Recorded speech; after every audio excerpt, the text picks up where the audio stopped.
आजचा दिवस हा अतिशय महत्त्वाचा दिवस आहे।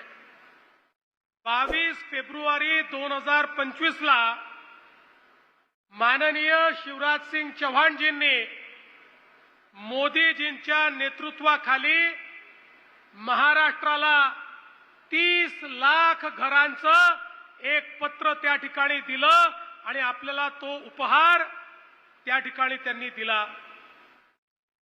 30 लाख घरं एकत्रित मिळणं देशाच्या इतिहासातला रेकॉर्ड होता। आपण 2016 ते 2022 या कालावधीमध्ये मोदीजींनी आपल्याला 13 लाख घरं दिले, ज्यातले 12,90,000 घरं आपण पूर्ण केले।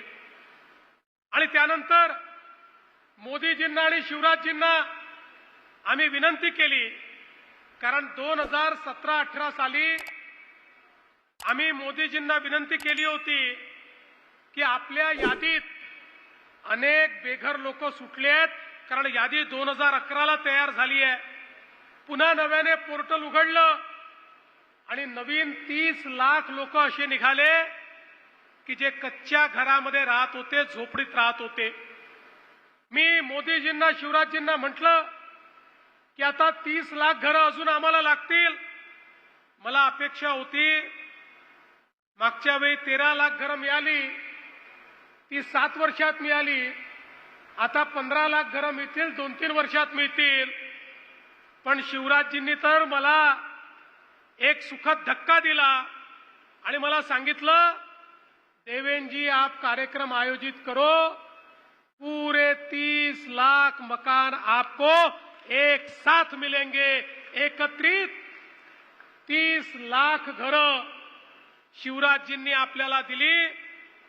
आणि मी जयाभाऊंना, आमच्या डवले साहेबांना सांगितलं, जर त्यांनी आपल्याला रेकॉर्ड घरं दिली आहेत, आपल्यालाही रेकॉर्ड काम करावं लागेल। 45 दिवसामध्ये घरांना मान्यता, 10 लाख घरांना पहिला हप्ता, आणि आज तर हा रेकॉर्ड बघा, एका वर्षामध्ये 5 लाख घरं पूर्ण करून त्याच्या चाव्या आज आपण त्याचं वितरण केलेलं आहे। हा देशातला रेकॉर्ड महाराष्ट्राने पूर्ण केलाय। आज पुन्हा 9,000 कोटी रुपये आपल्याला मिळालेले आहेत। हे 9,000 कोटी रुपये मिळाल्यामुळे पुढच्या वर्षी शिवराजजी असाच कार्यक्रम आम्ही करू। आज 5 लाख लोकांना चाव्या दिल्या, पुढच्या वर्षी 15 लाख लोकांना चाव्या आम्ही देऊ।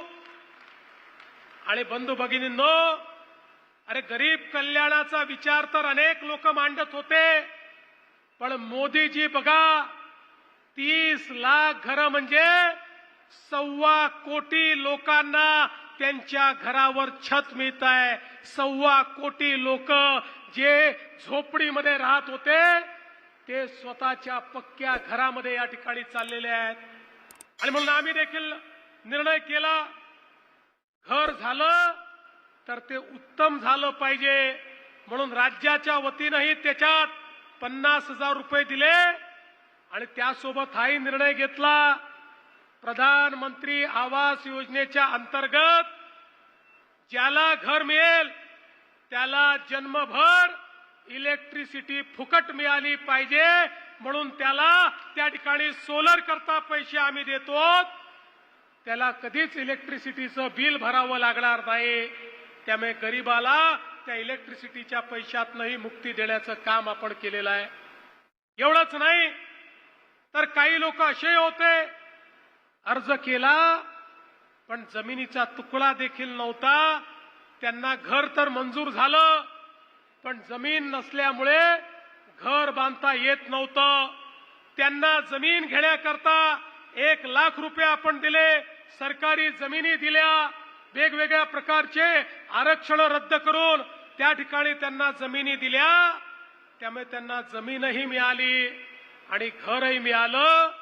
बंधू भगिनींनो, एखाद्याच्या जीवनामध्ये स्वतःचं घर मिळणं यापेक्षा मोठी अधिकारिता काही नसते.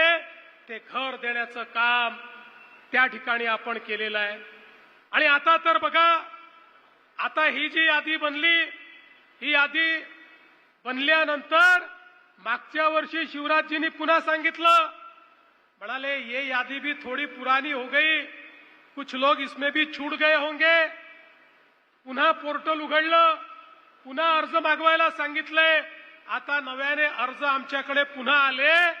आता शिवराजजींना म्हटलं, मामा जी और आपके भांजों के हमारे पास अर्जी आई है, अब उन भांजों का क्या करें. मामा जी ने कहा, जो नए भांजे और भांजिया आई है उनको भी मकान मिलेगा, त्यांनाही घर आम्ही देऊ, असं आत्ताच त्यांनी त्या ठिकाणी सांगितलं. आपलं जे स्वप्न आहे बेघर मुक्त महाराष्ट्र, महाराष्ट्रामध्ये एकही व्यक्ती या ठिकाणी बेघर राहणार नाही, सगळे पक्क्या घरामध्ये त्या ठिकाणी राहतील. हे स्वप्न येत्या 5 वर्षामध्ये पूर्ण करायचं काम हे मोदीजींच्या नेतृत्वामध्ये आपण करतोय. आणि एवढंच नाही तर माननीय शिवराजजींनी ग्रामविकास मंत्रालयाच्या माध्यमातून ग्रामीण रस्त्यांकरता मोठा निधी दिला. आजही 123 कोटी रुपये वेगवेगळ्या रस्त्यांकरता आपल्याला ते देतायत. आणि वेगवेगळ्या योजनांच्या माध्यमातून अतिशय उत्तम काम या ठिकाणी चाललंय. ज्या लोकांनी प्रधानमंत्री आवास योजनेमध्ये उत्तम काम केलं, ते अधिकारी, ते जिल्हे, ते तालुके, ते गावं, ते विभाग, या सगळ्यांचं आपण अभिनंदन केलंय. पण मी विशेष अभिनंदन करू इच्छितो आमचे ग्रामविकास मंत्री जयकुमार गोरे यांचं, की ज्यांनी खऱ्या अर्थानं हे शिवधनुष्य पेललं.